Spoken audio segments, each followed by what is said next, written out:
Once again, good morning. I'm Reverend Peter Hata. I'm going to give the Dharma message for this morning, the English Dharma message.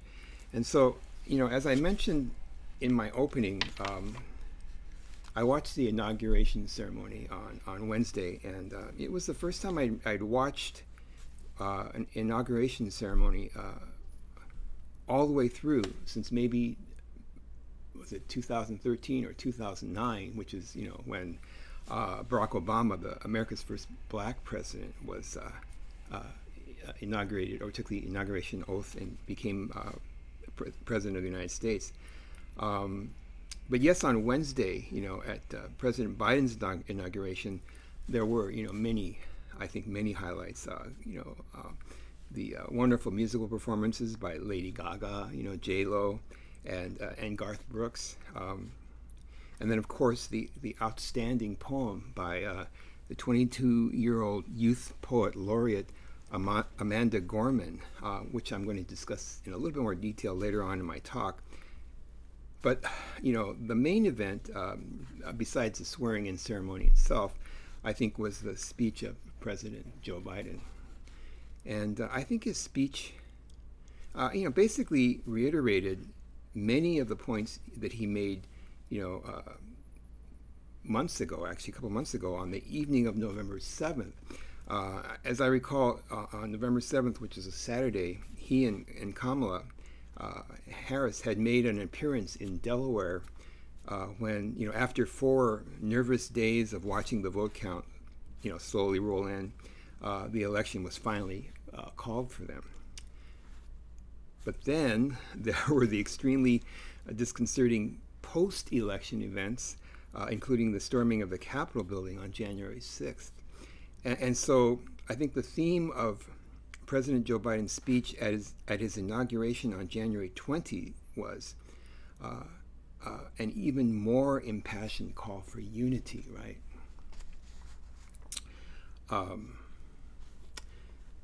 So what's the dictionary definition of unity? It's that it's the state of forming a complete whole.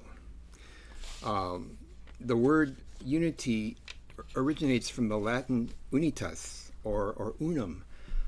In fact, on the back of the $1 bill, you see the phrase "e pluribus unum," out of many, one.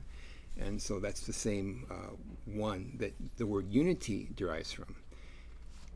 And actually, I looked in the Merriam-Webster dictionary, and the definition for unity there is simply oneness. And I think that this concept of one or oneness is also a central theme of Buddhism. I think essentially the word unity and the word oneness refer to the same reality, or we would say in Buddhism, to the same insight. So, but now, given the incredibly divisive 2020 presidential campaign, which led to a great deal of disunity, how can we all come together? How can we all come together as one? I'm not, an expert in politics.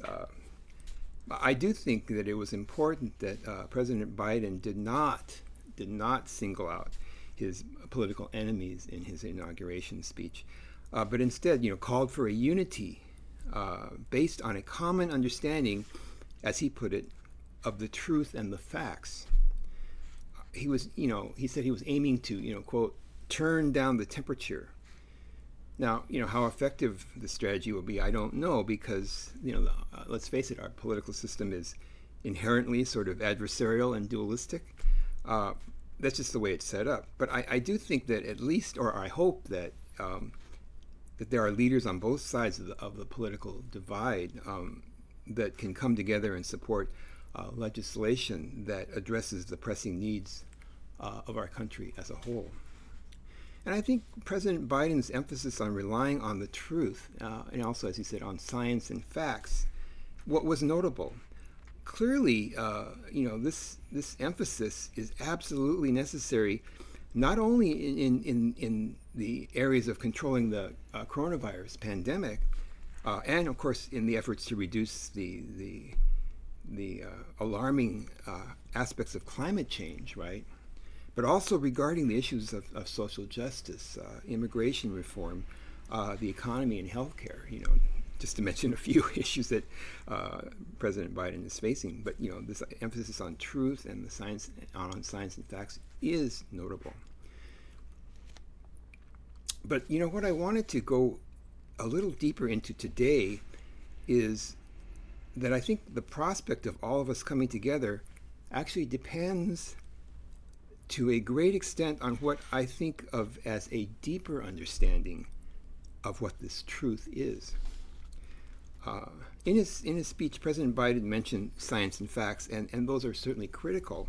But I think that what he was calling for, unity, actually requires, at least from a Buddhist point of view, an understanding of truth that's basically something like awakening itself. Okay, now I'm not saying that we all have to become awakened Buddhas, but it wouldn't hurt. But I think that what's called for is certainly a more awakened view. Let's just say a more awakened view, or a broader, more all-inclusive perspective, not only of America, but also of America's place in the world. And actually in Buddhism, when we talk about awakening, we're referring to waking up to a truth that's beyond even the truths of science, even as important as they are. And by the way, when we refer to the Buddha, Shakyamuni Buddha, the word Buddha is actually a title. It literally means the one who woke up, or the awakened one. And so, there are countless ways to discuss awakening, but I think in its most basic sense, awakening refers to realizing a transcendent truth. In other words, a transcendent truth is a truth that transcends or supersedes our everyday, ordinary, secular truth. It's certainly a truth that transcends the political and tribal truths, that divide us. And actually, at last Wednesday's inauguration, I think this transcendent truth was, in my opinion, very memorably alluded to in the poem of the 22-year-old youth poet laureate Amanda Gorman.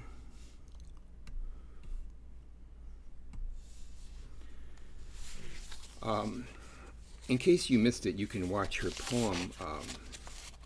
I think and various. It's all over the internet, but I'll try to post a link to it later. It's all over the internet, but I'll type a link to it at the end of this service.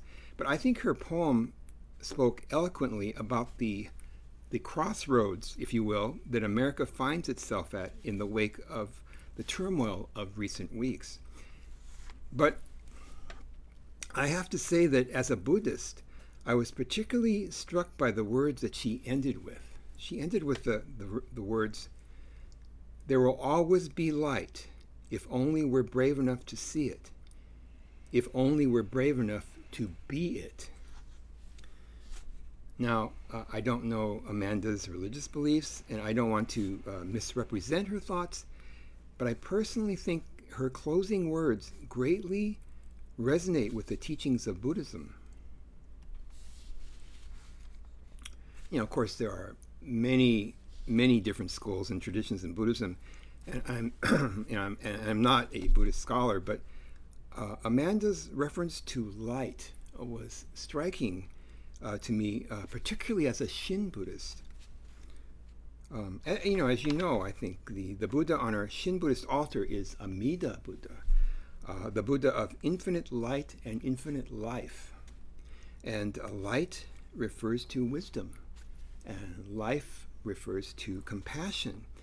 And so in this sense, Amida symbolizes not only the wisdom and compassion of Shakyamuni Buddha, but the wisdom and compassion of all Buddhas. Or we could say Amida symbolizes the experience of awakening itself. But also I found Amanda's words, striking because in the same way that we often speak of, we often say Amida is calling us to awaken to the Buddhist teachings, I think Amanda is reminding us that Only when we receive the light of wisdom, only when we are able to perceive this universal truth that transcends our petty differences, only then can we see beyond our differences and come together in unity. And as I think most of you know, Buddhism teaches that although we all believe that we're separate, unique, independent beings, the reality is that our lives are all interdependent. We're all part of one interconnected and constantly flowing life. And truly seeing and realizing our interconnection, what naturally follows is a rising of compassion within us. We become able to see our connections and thus are able to come together as one. Okay, so speaking of Amida Buddha, I was wondering, would you like a brief tour, as it were, of my humble home altar? Would you? I assume you're all saying yes. Okay, let me switch to another camera here.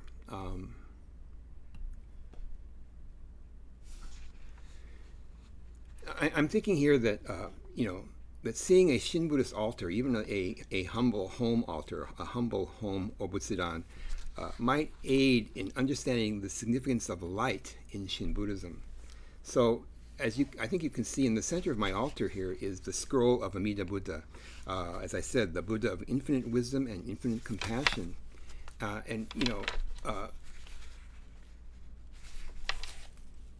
One of the great teachings in the large branch of Buddhism known as the Mahayana is the largest sutra, and the largest sutra is the sutra that tells the story of Amida, the Buddha who presides over the Pure Land. The gold inside this altar, the gold color inside this altar, represents the Pure Land and the preciousness of the Pure Land teaching.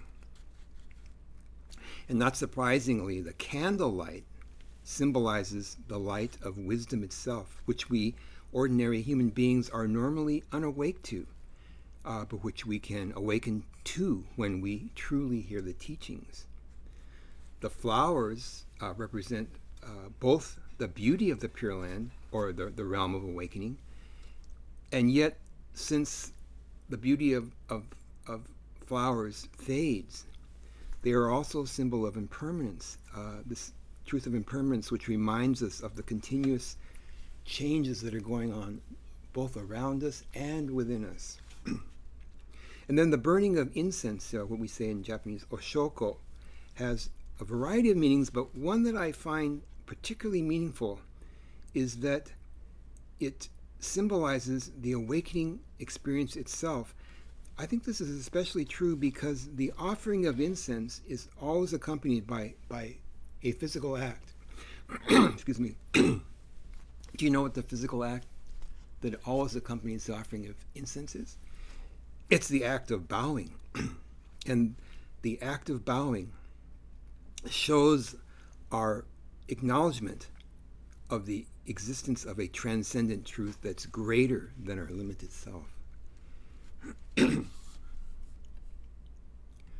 Let me end this tour of my altar by once again focusing on the scroll of Amida. I have an enlarged, I have a picture of the scroll itself. So I don't know if you can see this detail if you look closely, but Amida's right hand is raised, and this raised right hand symbolizes wisdom. And Amida's left hand is lowered, which symbolizes compassion. And as I mentioned earlier, Amida is the Buddha of infinite wisdom and infinite compassion. And this combination of wisdom and compassion in Amida's title, the Buddha of infinite wisdom and compassion, indicates that wisdom and compassion are inseparable. One cannot truly receive the light of wisdom and not simultaneously also receive the warmth of compassion.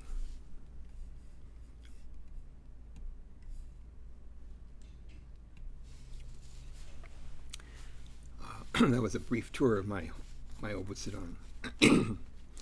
One last comment I'd like to make about the ending lines of Amanda's poem. You know, her lines that quote, "There will always be light if only we're brave enough to see it, if only we're brave enough to be it."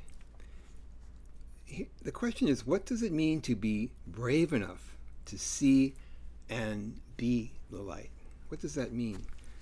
Well, first of all, this bravery does not come from our limited ego self, and certainly does not come from any sense of self-righteousness that we may have. I think that in Buddhism we would say that this particular kind of bravery only comes from a deep insight into the way things really are, into the transcendent truth that Buddhism talks about, this truth that I've been discussing, that all life is interconnected. In other words, this bravery, or this ability to see and be the light, and to act for the benefit of others and in service to the light, this bravery is ultimately a gift that we receive from the light itself. That's my message for today. Thank you very much for listening. Namo Amida Butsu, Namo Amida Butsu, Namo Amida Butsu.